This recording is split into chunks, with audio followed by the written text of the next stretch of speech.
Hello, Internet! Welcome to another Wednesday Serial. After last week, I kind of wanted to talk about this week, just because I had a much better week. Also, I was in a much better mood, which probably was a factor, but it always is. So, let's dig into the comics, and I kind of organized, indie, Marvel, and then a whole lot of DC. DC's almost like DC Other and Batman this week, so, But I'm actually going to start off with one because it was of particular interest to me, so let's dig in. So whereas it's really technically DC published, I'm going to pretend like it's IDW published for the sake of this recording and this organization anyways, and it was the book I was most curious about this week. And that, of course, was Batman and Ninja Turtles, because, come on, what else was going to grab me this much this week? And I went into this with a lot of thoughts. This is a really interesting issue because it's a real balance of expectations. Just looking at the cover and knowing about this ahead of time, I was hoping for a number of things. I was hoping for a lot of great action. I was hoping for a good play of the whole martial arts angle and really doing that up, because that seems like the best way to bring this comic together. That's so obvious, I wasn't worried about that. But what I was worried about was a certain amount of status quo. Obviously, we're getting Bruce Batman, which means we're not in canon with DC right now, which is fine. It just means what version of Batman are we getting, and that still, after finishing the issue, isn't particularly clear. Also, there was a certain question of what version of the Turtles are we getting, and it does seem to be in line with the IDW printed Ninja Turtles. But it's at least a few issues back, because big spoilers, Shredder's in it. And so we deal with Shredder, and the Bat villain we seem to be seeing is Killer Croc, and I was kind of expecting them to bring Leatherhead then, because that would be more interesting, but Leatherhead hasn't been as big of a part of the IDW one, but present, so I don't know, I think it would be more fun to do that and have that kind of interplay. But this book pulled the one thing that I was really hoping it wasn't going to do.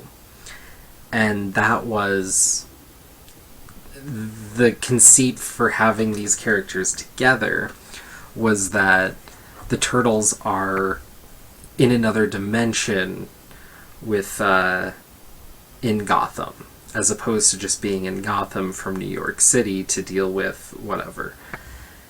And that sucks. I'm kind of tired of all the crossovers needing this cross-universe tick in order to come together. Instead of just kind of playing it straight, pretending like these characters just met up, they have to be part of different universes. It sucks some of the fun out of it. It worked for the Turtles Ghostbusters one, but that's because they both were playing on more the sci-fi aspect of those series. But with Batman, we're playing more in the martial arts, and I mean, Shredder ends up talking to Batman, and it makes a weird sense that Batman would have respect for him. I don't know, and we're going to see how that builds up. The second issue is the inevitable big fight between the Turtles and Batman. I don't know, I was hoping to avoid that, so that was a little bit of a letdown, but overall, this issue is a lot of fun, and then seeing some stuff crossed over between the world, but so far the Turtles side and the Batman side haven't really meshed at all.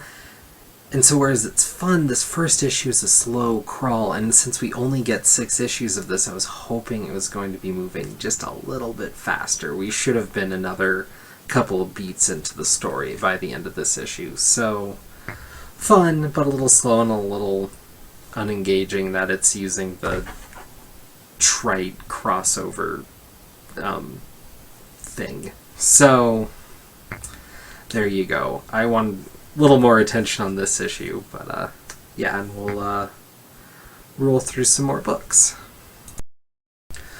So to go through the rest of my non-big 2, Rachel Rising 38 was interesting.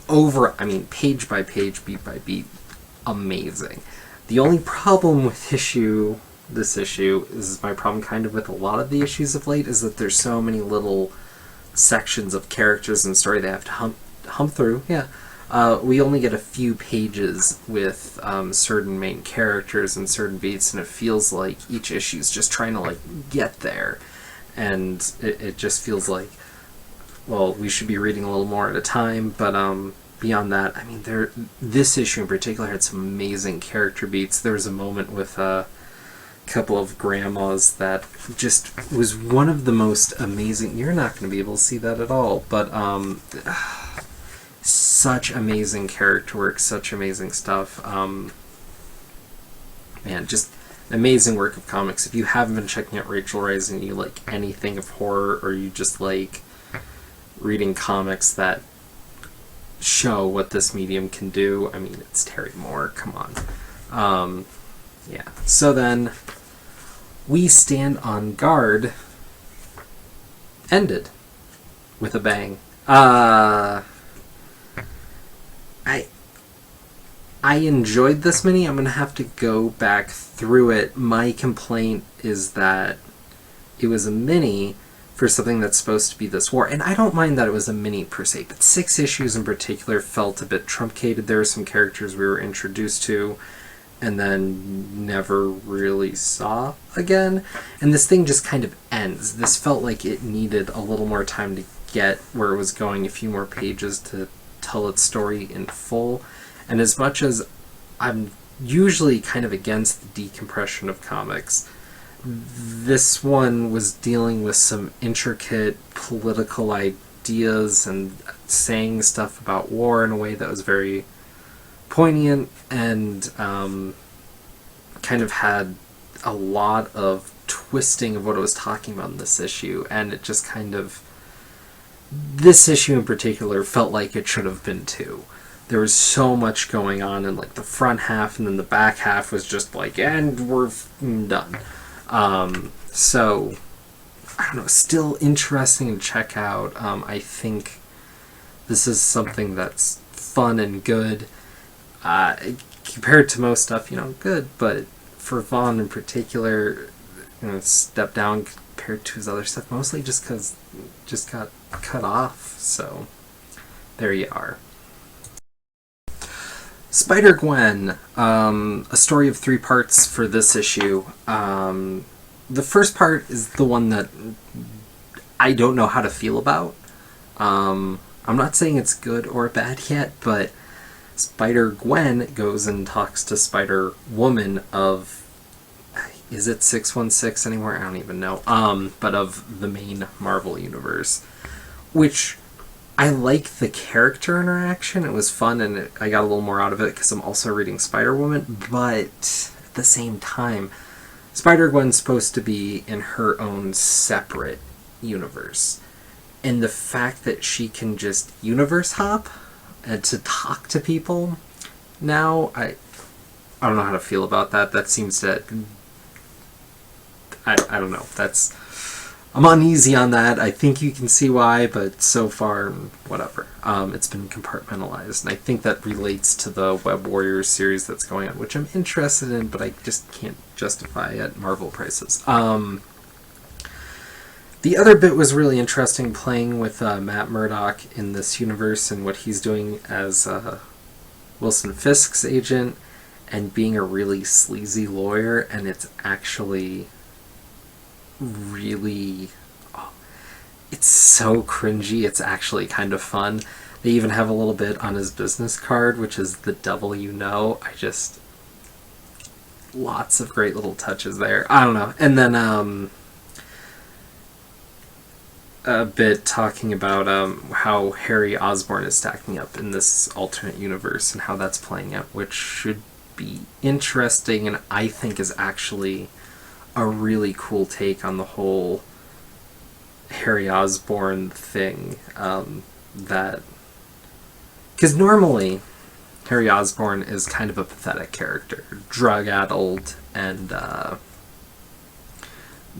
weird daddy's boy problems thing going on. He had some moments for sure over hundreds of issues of comics, but here he made something of himself, did something, and he's kind of off on the wrong angle but if the story was being played from his perspective, he would actually be an understandable protagonist, I guess. I don't know if I want to say hero, because we don't know how some things are going to play out, and I feel like there's maybe some things to come, but so far, the way they're playing him is actually a really interesting idea of people dealing with tragedies and balancing different things and making mistakes, for sure, but to say that Spider-Gwen is perfect is wrong. Even the character knows that she isn't. She's made mistakes. So it's actually a much more interesting tension, a lot more interesting than a lot of comics. It got me like mad last week because it's this moral thing that's going to wrap up to a big, like, you see where it's going, but it's still interesting because you have these characters coming from different places, and this happens over a few pages of comics. It's incredible, though it wouldn't have the punch it did if there wasn't, you know, the history of Amazing Spider-Man from years past. So, speaking of, though, Amazing Spider-Man did come out recently, and this issue was a thing. Mostly, Spider-Man's supposed to help with some S.H.I.E.L.D. thing, and then his family ends up in danger, and he has to go deal with them. Though his family's dealing with something in Africa with Parker Industries, which I thought was weird.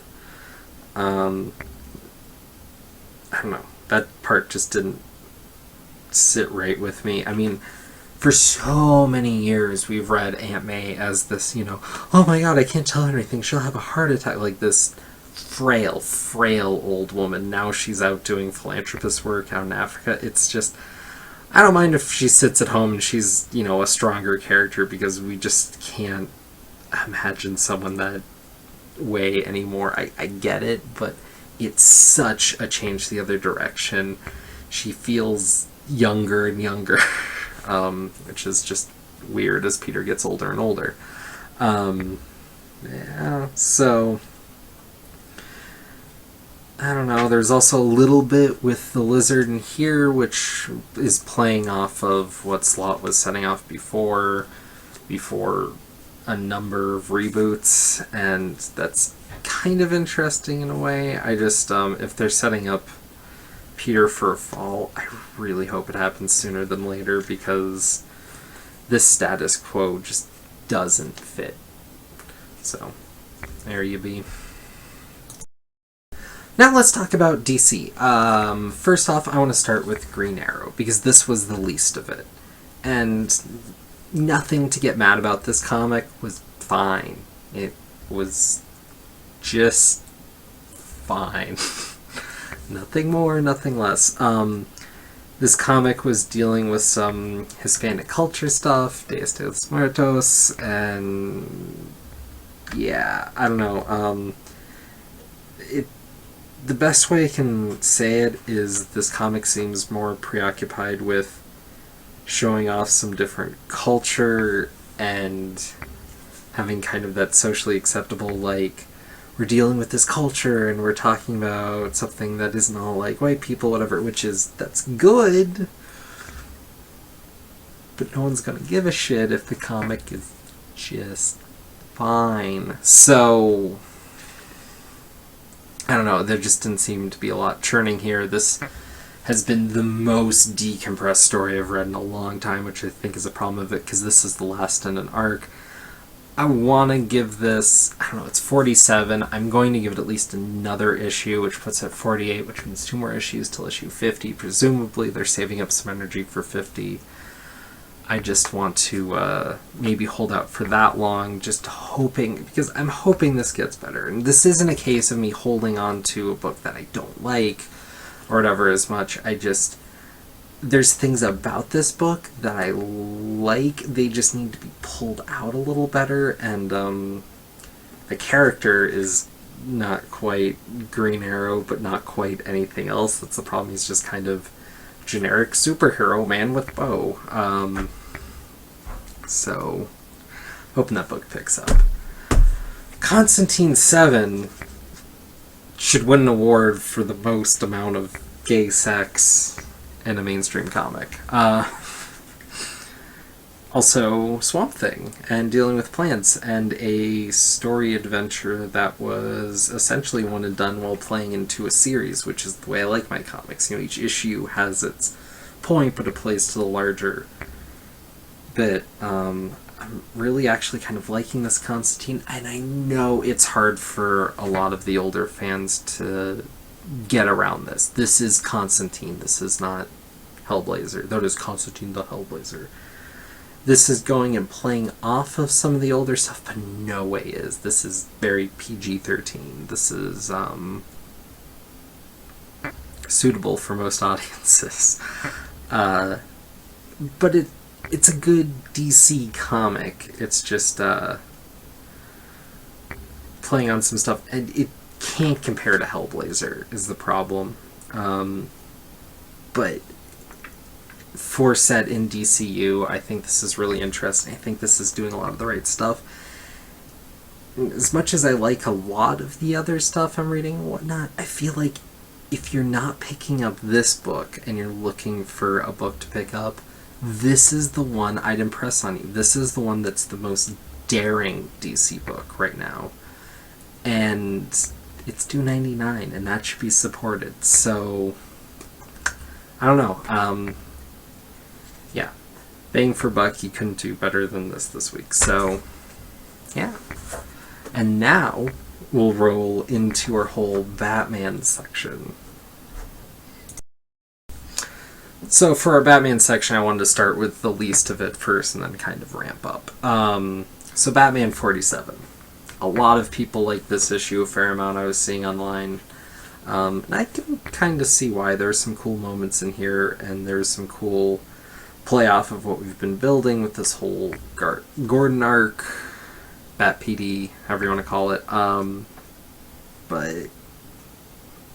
I don't know.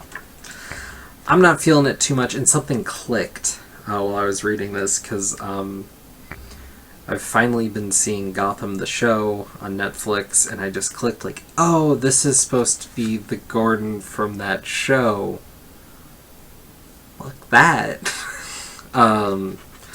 So I didn't like that, and I didn't like this comic, and I didn't like the play with Bruce that much. I don't know. I'm not a huge fan of this. Again, we're at 47. We're looking at 50. We're wrapping up supposedly Snyder and Capullo's run, as rumors I've been hearing. I don't know. I feel like I've come this far. I want to see this through. But as far as Bat proper, I don't know. I haven't been feeling it as much. But what I have been feeling is Batman Eternal.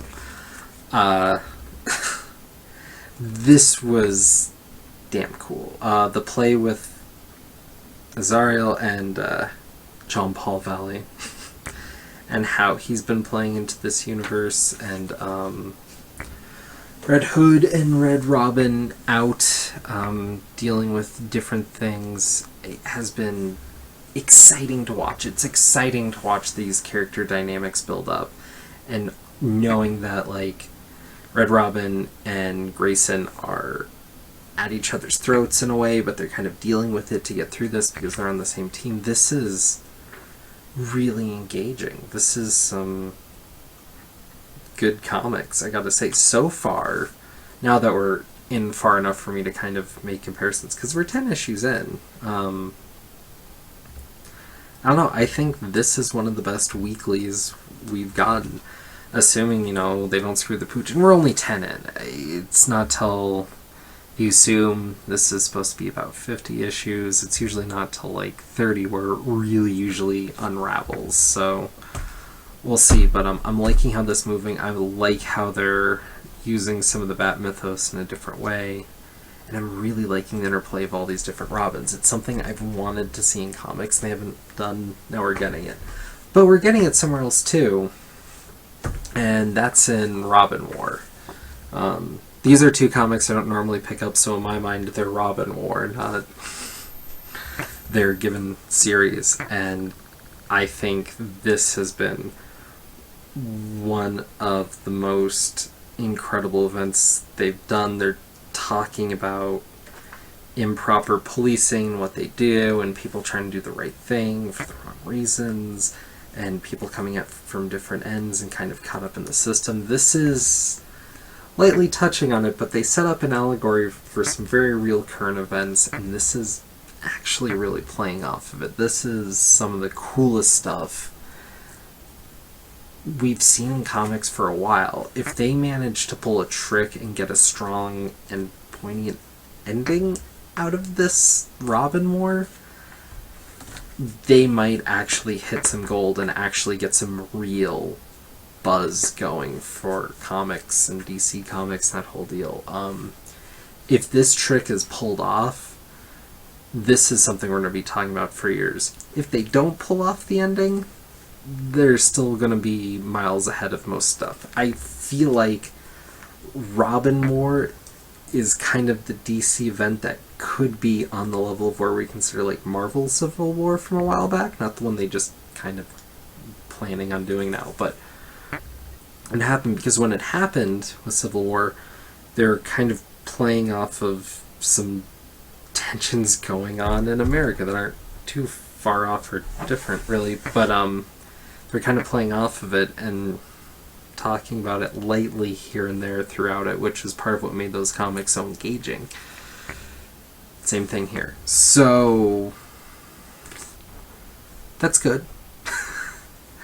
And last, and after that, maybe not on the same level, but there's a Robin War tie-in with Red Hood and Arsenal, and I had to check it out. I was a little bummed, and this is totally my fault.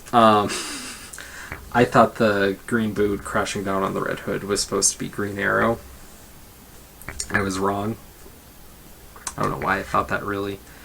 But really, this is dealing with Joker's daughter apparently joining the team. I don't know, I haven't been reading this book, so it kind of caught me off guard, but it was an interesting parallel to everything going on and talking about redemption, all that, and it's to a level that I normally disagree with, but it made it a fun comic for a theme that's normally overplayed in comics. I felt like this did good with it, so that's cool, but no matter how engaging and whatnot, the whole Joker's daughter thing just doesn't make sense or work for me, and so I don't know.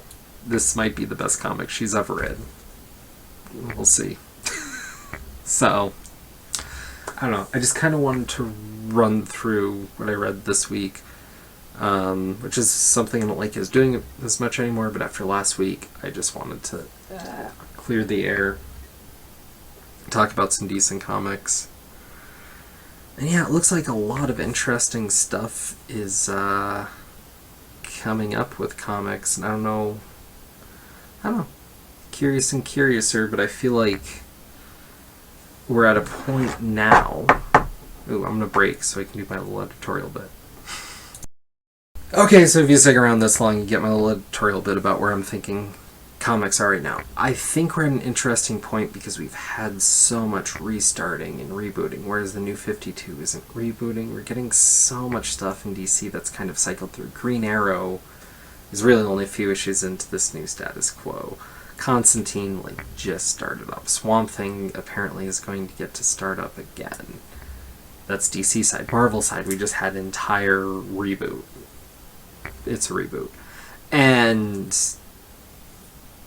with stuff like Chew coming to an end and Turtles kind of being on extended now, I don't know. I just feel like there's so much recycling that's been happening faster and faster and faster.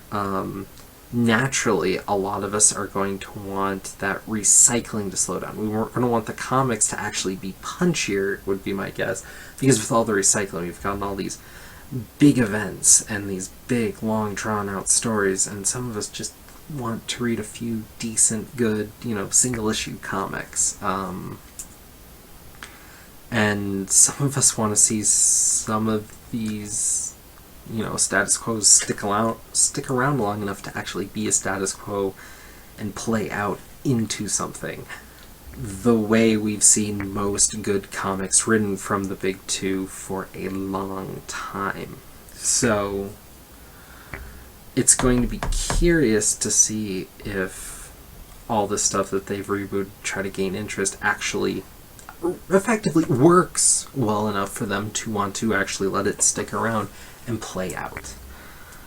I'm hoping it does, because that would help keep my interest more, with the very big exception of Spider-Man. I want them to go back to an older status quo and niche this new one, because it just does not work. I know we normally, it's new, it's exciting, whatever. Spider-Man just had a new and exciting status quo and has had a whole bunch of status quo shifts of late. I mean, geez, even Superior Spider-Man really wasn't that long ago. So, I don't know. I don't feel like we've gotten to see much play out, and they've built up all this mythos and didn't finish it. So, that's where I'm at. Hope you all had a good week of reading, and I'll catch you soon with another comic review.